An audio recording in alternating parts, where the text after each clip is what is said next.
ज्येष्ठ मानसोपचार तज्ज्ञ, लेखक आणि नाटककार डॉक्टर आनंद नाडकर्णी यांचं निधन झालं आहे.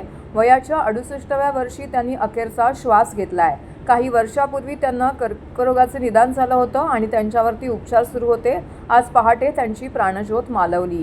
मानसिक आरोग्य, मानसोपचार आणि समाज प्रबोधनाच्या क्षेत्रामध्ये डॉक्टर आनंद नाडकर्णी यांचं योगदान अत्यंत मोलाचं मानलं जातं. मानसिक आजारांविषयी समाजात जागृती निर्माण करण्यासाठी त्यांनी सातत्याने कार्य केले.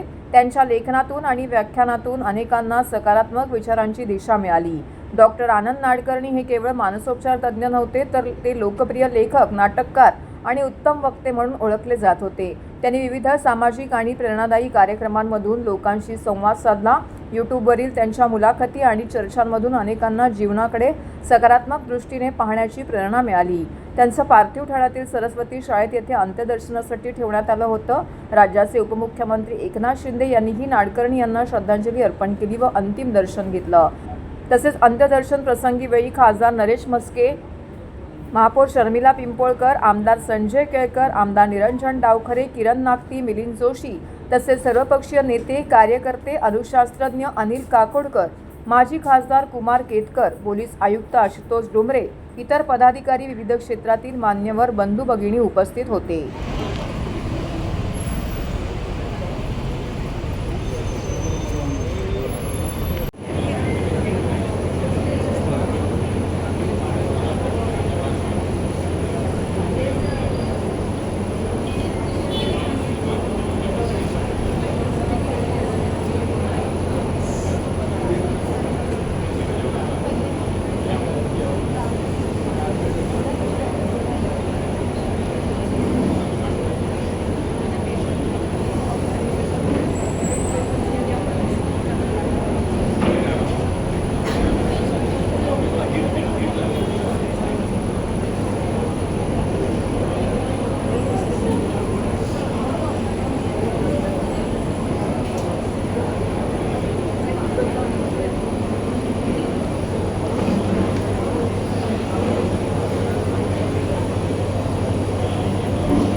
पाणी का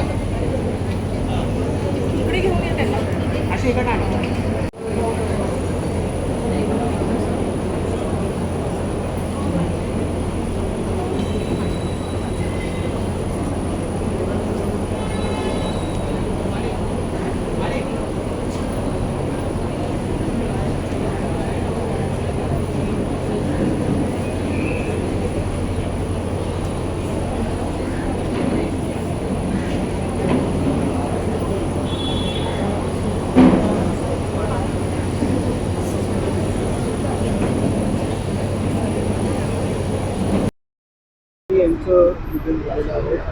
त्यांच्या कार्याबद्दल काय सांगाल?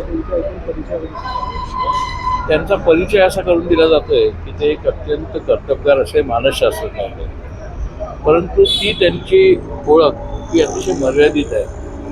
आता मी त्यांना जी 40-45 वर्ष ओळखतोय त्याच्यामध्ये त्यांनी काय गोष्ट केलेली नाही त्यांनी नाटकं लिहिलेली आहेत, त्यांनी कविता लिहिल्या आहेत, त्यांनी लेख लिहिले आहेत, त्यांनी पुस्तकं लिहिली आहेत. किंबहुना ज्या क्षेत्रात ते काम करत होते म्हणजे वैद्यकीय क्षेत्र, त्या वैद्यकीय क्षेत्रामध्ये काय काय दुर्गुण पसरलेले आहेत, काय काय तिथे वैद्यक सत्ता म्हणून त्यांनी पुस्तक इतक्या प्रकारे ते समाजामध्ये होते की मला कायम आश्चर्य वाटायचं की 24 तास यांना पुरतात कसे. कारण त्या सगळ्या 24 तासात आपल्याच 24 तासात ते सगळ्या गोष्टी करायचे. त्यांच्या नाटकाच्या अभिवाचनाला आम्ही हजर आहे. एवढं करून ते विविध शाळातल्या आणि कॉलेजातल्या मुलांना एकत्र करून मार्गदर्शन शिबिर घ्यायचे. ते मार्गदर्शन शिबिराला काही काही हजारेक मुलं असायची हजर, आणि आम्ही त्याला कित्येक वेळा त्यांच्या त्या कार्यक्रमांमध्ये होतो. आणि मुख्य म्हणजे त्यांच्या आपण कर्तबगारी सांगतो विज्ञान अमृतसर, त्यांचं वागणं जे होतं अत्यंत लाघवी, अतिशय लाघवी, प्रेमळ, आणि त्यांचा जे संपर्क होता शाळेतल्या कॉलेजातल्या मुलांपासून अगदी ज्येष्ठ नागरिकांपर्यंत, अतिशय सामान्य माणसापासून ते अतिशय बुद्धिमान माणसापर्यंत. म्हणूनच आत्ता इथे डॉक्टर अनिल काकोडकरांसारखा एवढा श्रेष्ठ माणूस तो सुद्धा आत्ता इथे हजर होता. नाटकातले तर वगैरे होते, सेलिब्रिटी होते. गंमत अशी की त्यांना सेलिब्रिटी होण्याची शक्यता होती तरी पण ते झाले नाही. त्यांना सेलिब्रिटी असण्यात महत्त्व नव्हतं, कारण त्यांच्या कामामध्ये मी विचारलं त्यांचं कार्य, तर ते कार्य असं होतं सर्व स्तरांवरनं जागृती करायची. त्याच पार्श्वभूमीवर मुक्तांगणमध्ये त्यांनी सहभाग केला. मुक्तांगणमुळे त्यांची ओळख खूप लोकांना आहे, मानसशास्त्रज्ञ म्हणून आहे, पण त्यांच्या वागण्यातनं त्यांचं जेवढं शिक्षण आहे ना तेवढं त्यांच्या ह्या एकूण क्षेत्रात नाही. मला वाटतं त्यांच्या वागण्याचा परिणाम, संस्कार जर आत्ताच्या तरुण मुलांनी घेतला तर त्याचा खूप प्रभाव पडू शकेल. त्यांच्या ज्ञानाचा, त्यांच्या कर्तबगारीचा परिणाम होईल, पण त्यांच्या वागण्याचा संस्कार लोकांनी घ्यायला हवा.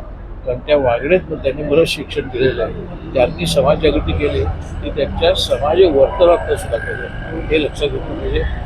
असा माणूस परत होणार नाही, पण परत होणार नाही, पण ते गुण जर काही मुलांनी त्यांच्या जाण्याच्या निमित्ताने घेतले तर माणसं अशी निर्माण होऊ शकतील असा आशावाद आपल्याला वाटतो. ते कधीही निराशावादी नव्हते, अतिशय वाईट परिस्थिती होते, आशावादी होते. तो आशावादही आपण घेतला पाहिजे आणि तो आत्मविश्वास. 40 वर्षांपासून तुमचं त्यांच्याशी परिचय आहे, काय नेमक्या आठवणी आहेत? हो, खूप आठवण येत. आम्ही एकत्र प्रवास केला आहे. कराड, सातारा, सांगली, सगळ्या पश्चिम महाराष्ट्राला प्रवास केला आहे. त्यावर चित्र वगैरे सगळ्या गोष्टींमध्ये आम्ही बोलतो, चित्रपट, नाटकं. त्यामुळे त्या आठवणी काय इतक्या आहेत की त्या सांगता येणार नाही तशा.